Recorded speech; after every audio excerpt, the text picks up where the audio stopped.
ಆಕಾಶವಾಣಿ ವಾರ್ತೆಗಳು ಓದುತ್ತಿರುವವರು ರೇಖಾ ನಾಯ್ಕರ್. ಮುಖ್ಯಾಂಶಗಳು: ಇಂದು ತಮಿಳುನಾಡು ಮತ್ತು ಪುದುಚೇರಿಯಲ್ಲಿ 7,100 ಕೋಟಿ ರೂಪಾಯಿ ಮೌಲ್ಯದ ಬಹು ಅಭಿವೃದ್ಧಿ ಯೋಜನೆಗಳಿಗೆ ಪ್ರಧಾನಿ ಚಾಲನೆ. ಅಮೆರಿಕ ಇಸ್ರೇಲ್ ವೈಮಾನಿಕ ದಾಳಿಯಲ್ಲಿ ಇರಾನ್ ಪರಮೋಚ್ಚ ನಾಯಕ ಅಯತುಲ್ಲಾ ಅಲಿ ಖಮೇನಿ ಹತ.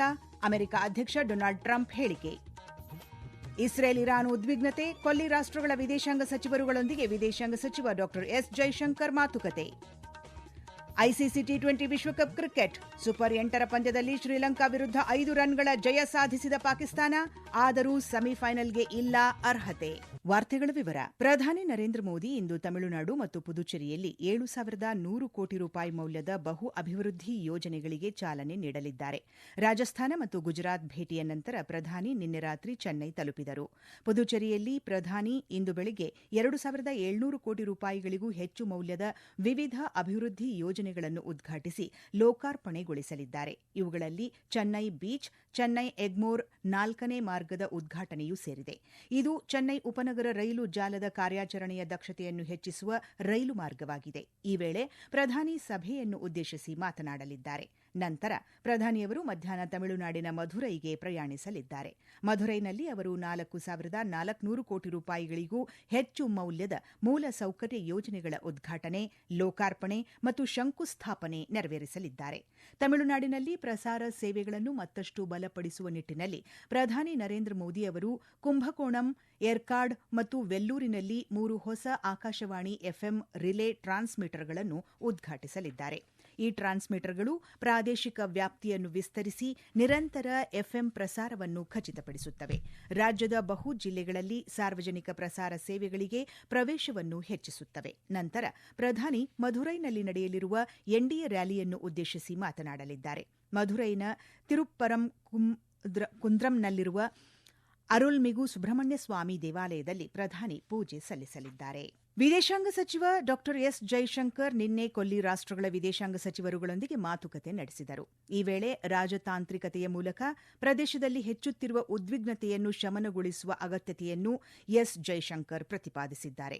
ಡಾ ಎಸ್ ಜೈಶಂಕರ್ ಅವರು ಕೊಲ್ಲಿ ರಾಷ್ಟ್ರದಲ್ಲಿನ ವಿಕಸನಗೊಳ್ಳುತ್ತಿರುವ ಪರಿಸ್ಥಿತಿಯ ಕುರಿತು ಯುಎಇ ವಿದೇಶಾಂಗ ಸಚಿವ Sheikh Abdullah bin Zayed Al Nahyan ಅವರೊಂದಿಗೆ ಚರ್ಚಿಸಿದರು.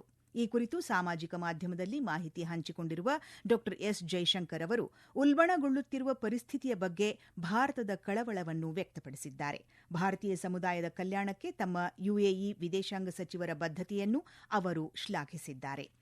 ಸೌದಿ ಅರೇಬಿಯಾದ ವಿದೇಶಾಂಗ ಸಚಿವ ಪ್ರಿನ್ಸ್ ಫೈಸಲ್ ಬಿನ್ ಫರ್ಹಾನ್ ಅವರೊಂದಿಗೆ ಮಾತುಕತೆ ನಡೆಸಲಾಗಿದ್ದು, ಕೊಲ್ಲಿಯಲ್ಲಿ ನಡೆಯುತ್ತಿರುವ ಪರಿಸ್ಥಿತಿಯ ಕುರಿತು ಚರ್ಚಿಸಿರುವುದಾಗಿ ಡಾ ಜೈಶಂಕರ್ ತಿಳಿಸಿದ್ದಾರೆ. ನಿನ್ನೆ ಸಂಜೆ ಜೈಶಂಕರ್ ಅವರು ಕತಾರ್ ಪ್ರಧಾನಿ ಮತ್ತು ವಿದೇಶಾಂಗ ಸಚಿವ Sheikh Mohammed bin Abdul Rahman bin Jassim Al Thani ಅವರೊಂದಿಗೆ ದೂರವಾಣಿ ಮೂಲಕ ಮಾತನಾಡಿದ್ದಾರೆ. ಭಾರತೀಯ ಸಮುದಾಯದ ಯೋಗಕ್ಷೇಮದ ಕುರಿತು ಕತಾರ್ ಪ್ರಧಾನಿ ನೀಡಿರುವ ಭರವಸೆಯನ್ನು ಗೌರವಿಸುವುದಾಗಿ ಅವರು ತಿಳಿಸಿದ್ದಾರೆ. ಮಧ್ಯಪ್ರಾಚ್ಯದಲ್ಲಿನ ಉದ್ವಿಗ್ನತೆ ಕುರಿತು ಡಾ ಜೈಶಂಕರ್ ಅವರು ಬಹರೇನ್ ವಿದೇಶಾಂಗ ಸಚಿವ ಡಾ ಅಬ್ದುಲ್ ಲತೀಫ್ ಬಿನ್ ರಶೀದ್ ಅಲ್ ಝಯಾನಿ ಅವರೊಂದಿಗೆ ಅಭಿಪ್ರಾಯಗಳನ್ನು ವಿನಿಮಯ ಮಾಡಿಕೊಂಡರು. ಭಾರತೀಯ ಸಮುದಾಯವನ್ನು ಸುರಕ್ಷಿತವಾಗಿಡಲು ಬಹರೇನ್ ಸರ್ಕಾರವು ಎಲ್ಲ ಕ್ರಮಗಳನ್ನು ತೆಗೆದುಕೊಳ್ಳುತ್ತದೆ ಎಂದು ಈ ಸಂದರ್ಭದಲ್ಲಿ ಬಹರೇನ್ ವಿದೇಶಾಂಗ ಸಚಿವರು ಭರವಸೆ ನೀಡಿರುವುದಾಗಿ ತಿಳಿಸಿದ್ದಾರೆ. ವಿದೇಶಾಂಗ ಸಚಿವರು ಕುವೈತ್ನ ತಮ್ಮ ಸಹವರ್ತಿ ಶೇಖ್ ಜಹಾರ್ ಖಾಬರ್ ಅಲ್ ಅಹಮದ್ ಅಲ್ ಸಬಾ ಅವರೊಂದಿಗೆ ಸಹ ಮಾತುಕತೆ ನಡೆಸಿದ್ದಾರೆ. ಭಾರತೀಯ ಸಮುದಾಯದ ಸುರಕ್ಷತೆಗಾಗಿ ಕುವೈತ್ ವಿದೇಶಾಂಗ ಸಚಿವರು ಭರವಸೆ ನೀಡಿರುವುದಾಗಿ ಸಚಿವ ಜೈಶಂಕರ್ ತಿಳಿಸಿದ್ದಾರೆ. ಆಕಾಶವಾಣಿ ಸುದ್ದಿ ವಿಭಾಗ ಪೀಪಲ್ಸ್ ಪದ್ಮ ಎಂಬ ವಿನೂತನ ಸರಣಿ ಕಾರ್ಯಕ್ರಮವನ್ನು ಆರಂಭಿಸುತ್ತಿದೆ. ಈ ಕಾರ್ಯಕ್ರಮದಲ್ಲಿ 2026 ಸಾಲಿನ ಪದ್ಮ ಪ್ರಶಸ್ತಿ ವಿಜೇತರೊಂದಿಗೆ ಸಂವಾದ ನಡೆಸಲಾಗುವುದು. ಸರಣಿಯ ಮೊದಲ ಭಾಗದಲ್ಲಿ ಐಐಟಿ ಮಡ್ರಾಸ್ ನಿರ್ದೇಶಕರಾದ ಪ್ರೊಫೆಸರ್ ವಿ ಕಾಮಕೋಟಿ ಅವರೊಂದಿಗೆ ಮಾತುಕತೆ ಆಡಲಿದ್ದೇವೆ. ವಿಜ್ಞಾನ ಮತ್ತು ತಂತ್ರಜ್ಞಾನ ಕ್ಷೇತ್ರದಲ್ಲಿ ನೀಡಿದ ಅಪಾರ ಕೊಡುಗೆಗಾಗಿ ಪ್ರೊಫೆಸರ್ ವಿ ಕಾಮಕೋಟಿ ಅವರಿಗೆ 2026ನೇ ಸಾಲಿನ ಪದ್ಮಶ್ರೀ ಪ್ರಶಸ್ತಿ ನೀಡಿ ಗೌರವಿಸಲಾಗುವುದು. ಈ ಸರಣಿಯನ್ನು ಆಲಿಸಲು ಇಂದು ಸಂಜೆ 5:10ಕ್ಕೆ 100.1 ಆಕಾಶವಾಣಿ ಗೋಲ್ಡ್ಗೆ ಟ್ಯೂನ್ ಮಾಡಿ. ನ್ಯೂಸ್ ಆನ್ ಏರ್ ಆಪ್ನಲ್ಲಿ ಮತ್ತು ನ್ಯೂಸ್ ಆನ್ ಏರ್ ಅಧಿಕೃತ ಯೂಟ್ಯೂಬ್ ಚಾನೆಲ್ನಲ್ಲಿ ಕೂಡ ಈ ಕಾರ್ಯಕ್ರಮ ಕೇಳಬಹುದಾಗಿದೆ. ಇದೇ ರೀತಿ ಆಕಾಶವಾಣಿ ಸುದ್ದಿ ವಿಭಾಗ ಆರಂಭಿಸಿರುವ ಪ್ರಕೃತಿ ಕಿ ಬಾತ್ ಆಕಾಶವಾಣಿ ಕೆ ಸಾಥ್ ಸರಣಿ ಕಾರ್ಯಕ್ರಮದ 2ನೇ ಕಂತನ್ನು ಬೆಳಗ್ಗೆ 10:30ಕ್ಕೆ ಕೇಳಬಹುದಾಗಿದೆ. ಈ ಕಾರ್ಯಕ್ರಮದಲ್ಲಿ ಪದ್ಮಭೂಷಣ ಪ್ರಶಸ್ತಿ ಪುರಸ್ಕೃತ ಅನಿಲ್ ಪ್ರಕಾಶ್ ಜೋಶಿ ಅವರೊಂದಿಗೆ ಸಂವಾದ ನಡೆಸಲಾಗುವುದು. ವಾರ್ತಾ ಪ್ರಸಾರವನ್ನು ಕೇಳುತ್ತಿದ್ದೀರಿ.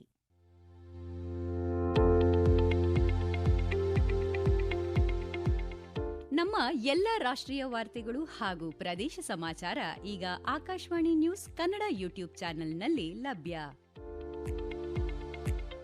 ನಮ್ಮ ಎಕ್ಸ್ ಖಾತೆ ಮತ್ತು ಇನ್ಸ್ಟಾಗ್ರಾಂ ಖಾತೆ ಆಕಾಶವಾಣಿ ನ್ಯೂಸ್ ಕನ್ನಡ. ಹೆಚ್ಚಿನ ಮಾಹಿತಿಗಾಗಿ ನಮ್ಮ ಫೇಸ್ಬುಕ್ ಖಾತೆ ಆಕಾಶವಾಣಿ ವಾರ್ತೆ ಕನ್ನಡವನ್ನು ಅನುಸರಿಸಿ. ಮಾಹಿತಿಗಳ ಹೂರಣ, ವಾರದ ಕಾರ್ಯಕ್ರಮ, ಪ್ರಚಲಿತ ವಿದ್ಯಮಾನ ಪ್ರತಿ ಬುಧವಾರ ರಾತ್ರಿ 9:15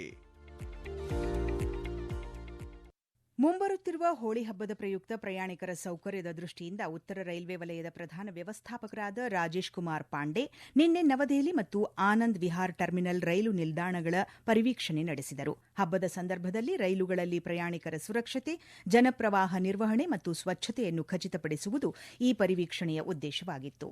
ಈ ಸಂದರ್ಭದಲ್ಲಿ ಪ್ರಯಾಣಿಕರೊಂದಿಗೆ ರಾಜೇಶ್ ಸ್ವತಃ ಸಂವಾದ ನಡೆಸಿದರು. ಸ್ವಚ್ಛತೆ ಮತ್ತು ಸುವ್ಯವಸ್ಥೆ ಬಗ್ಗೆ ಜನರು ಮೆಚ್ಚುಗೆ ವ್ಯಕ್ತಪಡಿಸಿರುವುದಾಗಿ ಉತ್ತರ ರೈಲ್ವೆ ವಿಭಾಗ ಖಚಿತಪಡಿಸಿದೆ. ಇದೇ ವೇಳೆ ಪ್ರಧಾನ ವ್ಯವಸ್ಥಾಪಕರು ಕಾಲ್ನಡಿಗೆ ಸೇತುವೆ, ಎಸ್ಕಲೇಟರ್, ಪ್ಲಾಟ್ಫಾರಂ ಪ್ರವೇಶ ದ್ವಾರಗಳು ಮುಂತಾದವುಗಳ ಪರಿಶೀಲನೆ ನಡೆಸಿದರು. ಇರಾನ್ನ ಪರಮೋಚ್ಚ ನಾಯಕ ಅಯಾತುಲ್ಲಾ ಅಲಿ ಖಮೇನಿ ಅಮೆರಿಕ ಇಸ್ರೇಲ್ ವೈಮಾನಿಕ ದಾಳಿಯಲ್ಲಿ ಮೃತಪಟ್ಟಿದ್ದಾರೆ ಎಂದು ಅಮೆರಿಕ ಅಧ್ಯಕ್ಷ ಡೊನಾಲ್ಡ್ ಟ್ರಂಪ್ ಹೇಳಿದ್ದಾರೆ. ಈ ಕುರಿತು ಸಾಮಾಜಿಕ ಮಾಧ್ಯಮ ಪೋಸ್ಟ್ ಮಾಡಿರುವ ಅವರು, ಖಮೇನಿ ಅವರ ಸಾವು ಇರಾನಿನ ಜನರು ತಮ್ಮ ದೇಶವನ್ನು ಮರಳಿ ಪಡೆಯಲು ಇರುವ ಏಕೈಕ ದೊಡ್ಡ ಅವಕಾಶ ಎಂದು ಟ್ರಂಪ್ ತಿಳಿಸಿದ್ದಾರೆ. ಇರಾನಿನ ಮಿಲಿಟರಿ ಮತ್ತು ಸರ್ಕಾರಿ ತಾಣಗಳನ್ನು ಗುರಿಯಾಗಿರಿಸಿಕೊಂಡು ಅಮೆರಿಕ ಮತ್ತು ಇಸ್ರೇಲ್ ಜಂಟಿಯಾಗಿ ನಡೆಸಿದ ವೈಮಾನಿಕ ಬಾಂಬ್ ದಾಳಿಯ ನಂತರ ಇರಾನ್ನ ಪರಮೋಚ್ಚ ನಾಯಕನ ಸಾವು ಸಂಭವಿಸಿದೆ ಎಂದು ವರದಿಯಾಗಿದೆ. ಹಿರಿಯ ಇಸ್ರೇಲಿ ಅಧಿಕಾರಿಯ ಪ್ರಕಾರ ಖಮೇನಿ ಅವರ ಮೃತದೇಹ ಪತ್ತೆಯಾಗಿದೆ. ಇಸ್ರೇಲ್ ಪ್ರಧಾನಿ ಬೆಂಜಮಿನ್ ನೆತನ್ಯಾಹು ಅವರು ನಿನ್ನೆ ಮುಂಜಾನೆ ಇಸ್ರೇಲ್ ತನ್ನ ಆವರಣದ ಮೇಲೆ ದಾಳಿ ಮಾಡಿದಾಗ 86 ವರ್ಷದ ಖಮೇನಿ ಹತ್ಯೆಗೀಡಾಗಿದ್ದಾರೆ ಎಂದು ಹೇಳಿದ್ದಾರೆ. ಖಮೇನಿ ಅವರ ಸಾವಿನ ಬಗ್ಗೆ ಇರಾನ್ನಿಂದ ತಕ್ಷಣದ ಯಾವುದೇ ಪ್ರತಿಕ್ರಿಯೆ ಬಂದಿಲ್ಲ.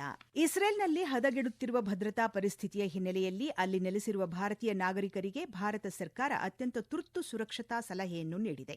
ಈ ಪ್ರದೇಶದಲ್ಲಿನ ಉದ್ವಿಗ್ನತೆಯ ಕಾರಣದಿಂದಾಗಿ ಪ್ರತಿಯೊಬ್ಬ ಭಾರತೀಯರು ಸದಾ ಜಾಗರೂಕರಾಗಿರಬೇಕು ಮತ್ತು ಹೆಚ್ಚಿನ ಎಚ್ಚರಿಕೆ ವಹಿಸಬೇಕು ಎಂದು ಸೂಚಿಸಲಾಗಿದೆ. ಇಸ್ರೇಲ್ನ ಅಧಿಕಾರಿಗಳು ಹಾಗೂ ಹೋಮ್ ಫ್ರಂಟ್ ಕಮಾಂಡ್ ನೀಡಿರುವ ಸುರಕ್ಷತಾ ಮಾರ್ಗಸೂಚಿಗಳನ್ನು ಕಟ್ಟುನಿಟ್ಟಾಗಿ ಪಾಲಿಸುವಂತೆ ಟೆಲ್ ಅವೀವ್ನಲ್ಲಿರುವ ಭಾರತೀಯ ರಾಯಭಾರ ಕಚೇರಿ ಕೋರಿದೆ. ಭಾರತೀಯ ನಾಗರಿಕರು ತಮ್ಮ ವಾಸಸ್ಥಳ ಅಥವಾ ಕೆಲಸದ ಸ್ಥಳದ ಸಮೀಪವಿರುವ ಅಧಿಕೃತ ಆಶ್ರಯ ತಾಣಗಳ ಬಗ್ಗೆ ಮಾಹಿತಿ ಹೊಂದಿರಬೇಕು ಮತ್ತು ತುರ್ತು ಸಂದರ್ಭದಲ್ಲಿ ಅವುಗಳಿಗೆ ತಲುಪುವಷ್ಟು ಹತ್ತಿರದಲ್ಲಿರಬೇಕು ಎಂದು ಸಲಹೆ ನೀಡಲಾಗಿದೆ.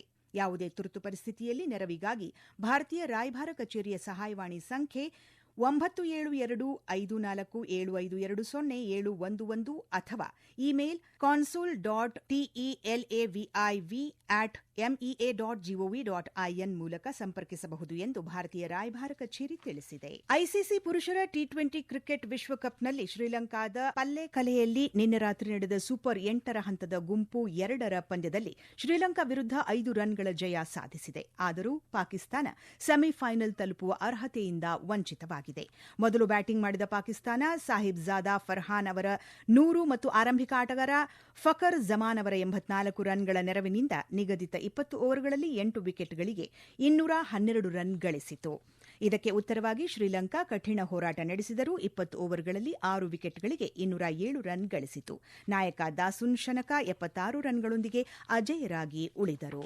ಕೊನೆಯಲ್ಲಿ ಮತ್ತೊಮ್ಮೆ ಮುಖ್ಯಾಂಶಗಳು. ಇಂದು ತಮಿಳುನಾಡು ಮತ್ತು ಪುದುಚೇರಿಯಲ್ಲಿ 7,100 ಕೋಟಿ ರೂಪಾಯಿ ಮೌಲ್ಯದ ಬಹು ಅಭಿವೃದ್ಧಿ ಯೋಜನೆಗಳಿಗೆ ಪ್ರಧಾನಿ ಚಾಲನೆ. ಅಮೆರಿಕ ಇಸ್ರೇಲ್ ವೈಮಾನಿಕ ದಾಳಿಯಲ್ಲಿ ಇರಾನ್ ಪರಮೋಚ್ಚ ನಾಯಕ ಅಯಾತುಲ್ಲಾ ಅಲಿ ಖಮೇನಿ ಹತ, ಅಮೆರಿಕ ಅಧ್ಯಕ್ಷ ಡೊನಾಲ್ಡ್ ಟ್ರಂಪ್ ಹೇಳಿಕೆ. ಇಸ್ರೇಲ್ ಇರಾನ್ ಉದ್ವಿಗ್ನತೆ, ಕೊಲ್ಲಿ ರಾಷ್ಟ್ರಗಳ ವಿದೇಶಾಂಗ ಸಚಿವರುಗಳೊಂದಿಗೆ ವಿದೇಶಾಂಗ ಸಚಿವ ಡಾ ಎಸ್ ಜೈಶಂಕರ್ ಮಾತುಕತೆ. ಐಸಿಸಿ ಟಿ20 ವಿಶ್ವಕಪ್ ಕ್ರಿಕೆಟ್ ಸೂಪರ್ 8ರ ಪಂದ್ಯದಲ್ಲಿ ಶ್ರೀಲಂಕಾ ವಿರುದ್ಧ 5 ರನ್ಗಳ ಜಯ ಸಾಧಿಸಿದ ಪಾಕಿಸ್ತಾನ, ಆದರೂ ಸೆಮಿಫೈನಲ್ಗೆ ಇಲ್ಲ ಅರ್ಹತೆ. ಇಲ್ಲಿಗೆ ವಾರ್ತಾ ಪ್ರಸಾರ ಮುಕ್ತಾಯವಾಯಿತು. ನಮ್ಮ ಮುಂದಿನ ವಾರ್ತಾ ಪ್ರಸಾರ ಮಧ್ಯಾಹ್ನ 12 ಗಂಟೆಗೆ.